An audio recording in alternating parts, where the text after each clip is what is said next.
L'écologie humaine est basée sur un constat simple. Le désastre environnemental est une conséquence de la violence faite à l'être humain. Voilà pourquoi, dans ce podcast du courant pour une écologie humaine, nous valorisons les personnes qui tentent de créer des chemins de sortie de l'époque moderne. Abonnez-vous pour être alerté des prochaines actus.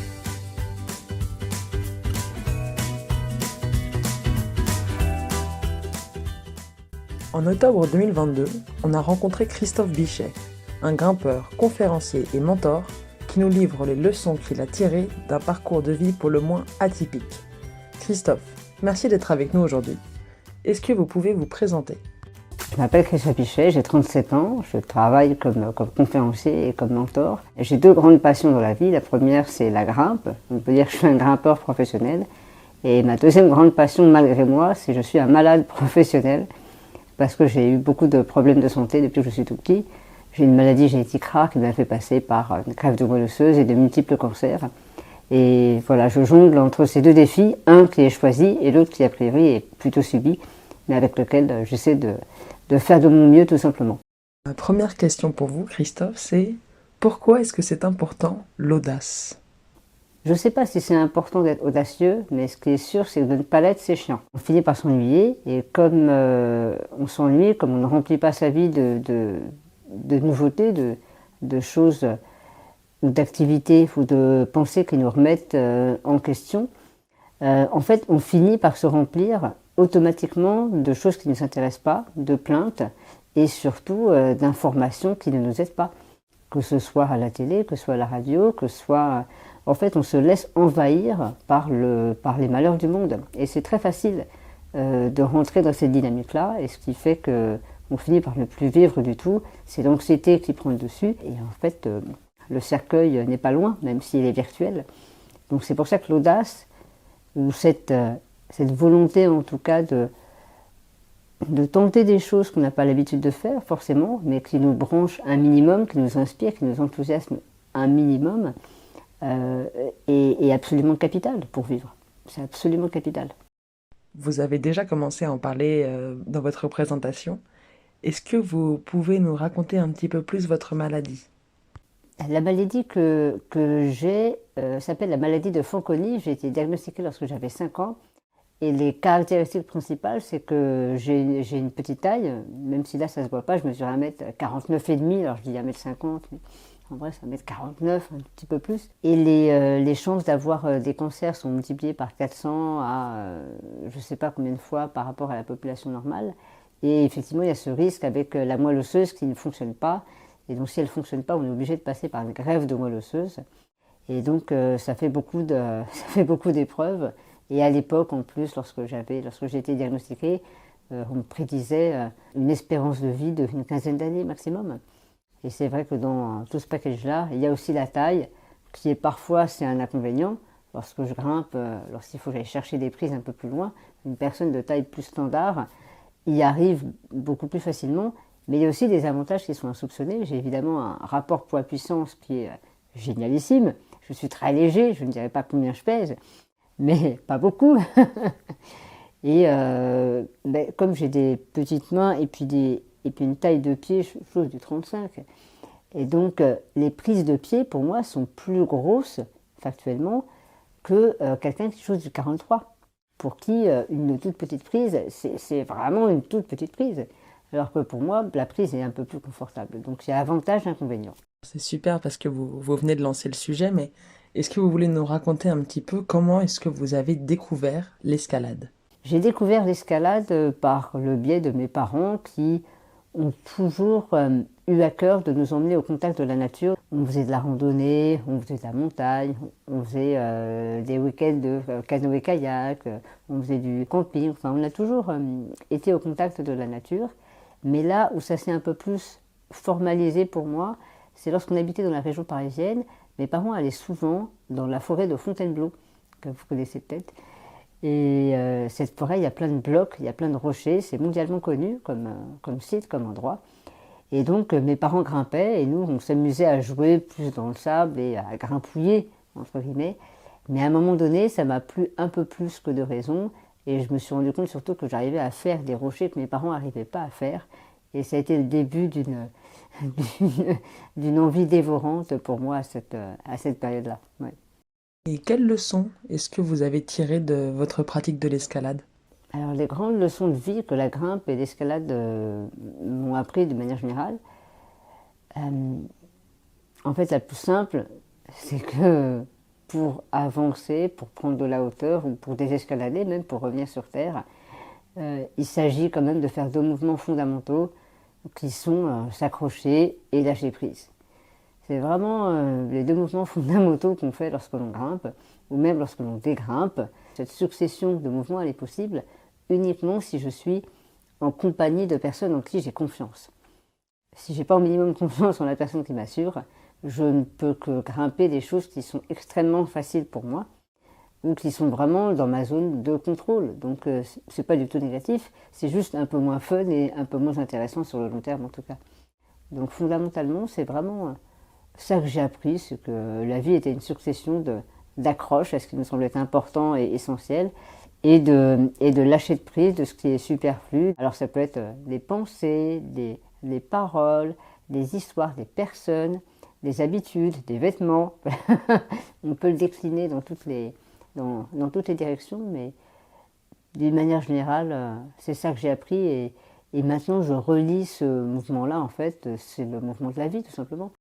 En quoi est-ce que c'est important de faire confiance à l'autre? Cette notion de confiance, elle est en fait assez simple de mon point de vue, à savoir que si je reprends ce que je sais faire de mieux, c'est-à-dire grimper, je ne peux faire de mon mieux dans l'escalade ou donner le meilleur de moi-même dans la grimpe, lorsque je suis sur la paroi, que si j'ai une personne en bas qui est compétente, dans le sens elle sait comment faire pour me rattraper si je loupe ma prise, si elle est attentive, j'ai besoin qu'elle soit attentionnée envers moi, qu'elle me regarde, qu'elle soit là, non pas pour me valoriser, mais simplement pour sentir qu'elle est avec moi quelque part, même si elle ne grimpe pas avec moi. Et puis la troisième chose que j'ai identifiée, en fait, moi j'aime bien, et tous les grimpeurs-grimpeuses que je connaisse, ils aiment bien être encouragés d'une manière ou d'une autre. Ça peut être de manière silencieuse, on n'a pas besoin de crier sur quelqu'un pour lui dire « vas-y, tu vas y arriver », etc. Ça peut être simplement avec de l'attention soutenue, mais on a besoin de cette attention indirecte. Et ça, c'est vraiment, on le sent très fort lorsque l'on grimpe. Si on n'est pas encouragé, soutenu et par une personne qui est attentive et compétente, eh ben, c'est beaucoup plus difficile de grimper. C'est beaucoup plus difficile de donner le meilleur de soi. C'est exactement la même chose dans la vie avec son conjoint, avec sa conjointe, avec ses partenaires. Dans le travail, c'est exactement la même chose aussi. C'est beaucoup plus difficile de donner le meilleur de soi quand on est seul, en fait. C'est aussi con que ça, hein. Et c'est même pas que c'est plus difficile, c'est que c'est littéralement impossible. C'est trop dangereux, en fait. Faire du solo, en grimpe par exemple, en escalade, c'est possible. Mais je ne peux faire du solo que dans un niveau que je maîtrise. Sinon, je suis en danger de mort, tout de suite. Alors, il y a quelques personnes dans le monde qui le font, mais ce sont des exceptions exceptionnellement exceptionnelles, si vous voulez.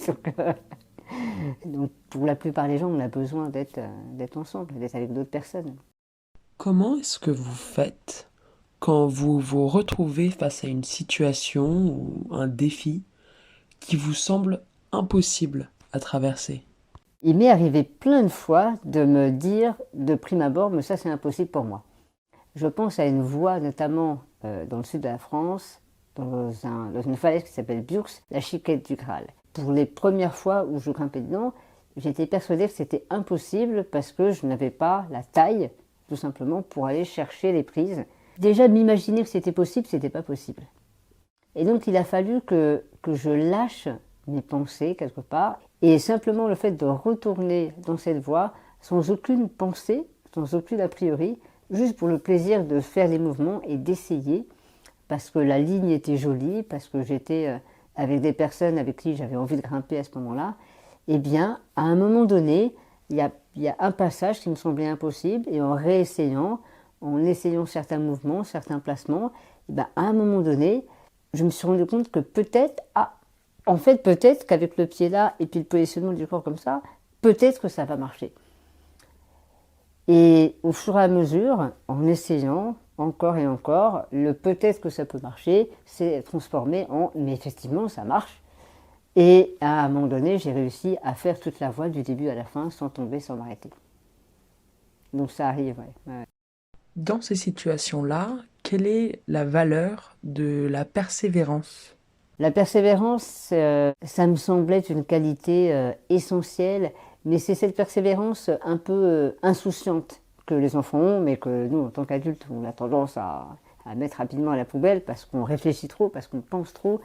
Mais l'escalade m'a vraiment appris ça, à savoir à lâcher le mental, la réflexion.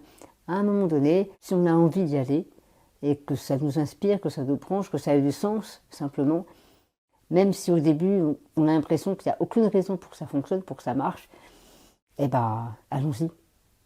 Allons-y et puis on verra bien. Et tant qu'il y a cette énergie un peu fofolle de vie, cette force vitale, cette vitalité, cette pulsion de vie simplement, eh ben, il faut l'utiliser. Et il faut y aller. Tant pis si le monde extérieur nous dit mais c'est pas possible, mais il n'y a pas de solution, mais tu n'y arriveras pas, etc., etc. Vous, Christophe Bichet, comment est-ce que vous gérez la sensation de peur? Lorsqu'on a peur, qu'on est découragé, qu'on ne sait plus où aller, qu'on ne sait plus quoi faire, la première chose à faire, c'est de se l'avouer. C'est de dire simplement « j'en peux plus, j'en ai marre ». C'est absolument nécessaire d'avoir le courage de se dire que en fait on est cuit. Et seulement après ça, il s'agit de simplement se laisser aller à des petites choses qui font du bien. Même si ça paraît insignifiant. Ça peut être boire un sirop parce qu'on a envie d'un sirop, ça peut être appeler une amie, ça peut être regarder un film sur Netflix qui vous inspire, ça peut être n'importe quoi en fait. Mais lorsqu'on en a vraiment marre de tout, c'est très important de remettre de la légèreté dans le corps, de remettre de la simplicité, de remettre du plaisir dans le corps pour que le corps se remette en mouvement et qu'ensuite les idées reviennent et que l'inspiration revienne.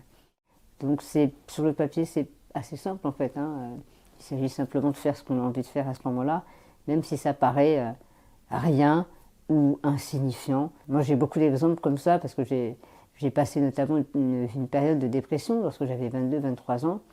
Et je me souviens très bien qu'il y a des jours, simplement me lever pour aller boire de l'eau, pour aller prendre un verre de sirop, bah, c'était déjà une réussite en fait. Mais je ne pouvais pas commencer ailleurs que là, parce que j'avais plus assez d'énergie pour faire quoi que ce soit d'autre. Donc j'ai commencé par là. Et puis petit à petit, j'ai renoué contact avec le monde, avec des amis, en sortant de chez moi, etc. Alors, vous avez dit que pour bien appréhender une situation, il faut d'abord pouvoir la reconnaître telle qu'elle est.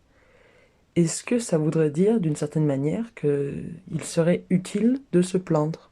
Je crois que la plainte est quand même quelque chose de très handicapant. Et en même temps, c'est subtil. C'est-à-dire que le fait de dire ce qui ne va pas, c'est absolument nécessaire. Il faut dire quand ça ne va pas. Il faut le verbaliser, il faut l'écrire. C'est important de le partager à une autre personne ou à un animal, peu importe en fait, mais il faut que ça sorte. Il faut que le corps le vive, quoi. Et en même temps, à un moment donné, si on ne fait que dire ce qui ne va pas, si on ne fait que dire ce qui est problématique, si on ne fait que partager ce qui ne fonctionne pas, on va droit dans le mur parce que tout va vers le bas, c'est la gravité qui prend le dessus et on ne voit que ça et on n'arrive plus à bouger et littéralement ça cloue sur place parce qu'il n'y a que de la gravité dans l'existence. Donc à un moment donné, cette manie qu'on a tous à certains moments qui consiste à dire et à répéter ce qui ne va pas et à se plaindre, il faut arrêter. Il faut dire j'arrête. Là, c'est bon. C'est terminé. Et maintenant, je me pose la question, qu'est-ce que je peux faire pour que ça aille mieux? Qu'est-ce que je peux faire concrètement, là, tout de suite, pour me remettre dans un autre état d'esprit? Respirer, bouger un peu le corps, ça peut commencer par là, encore une fois, par des choses toutes simples. Mais à un moment donné, il faut couper la plainte. Quelle est, d'après vous, la plus grande qualité ou la plus grande compétence qu'on puisse avoir?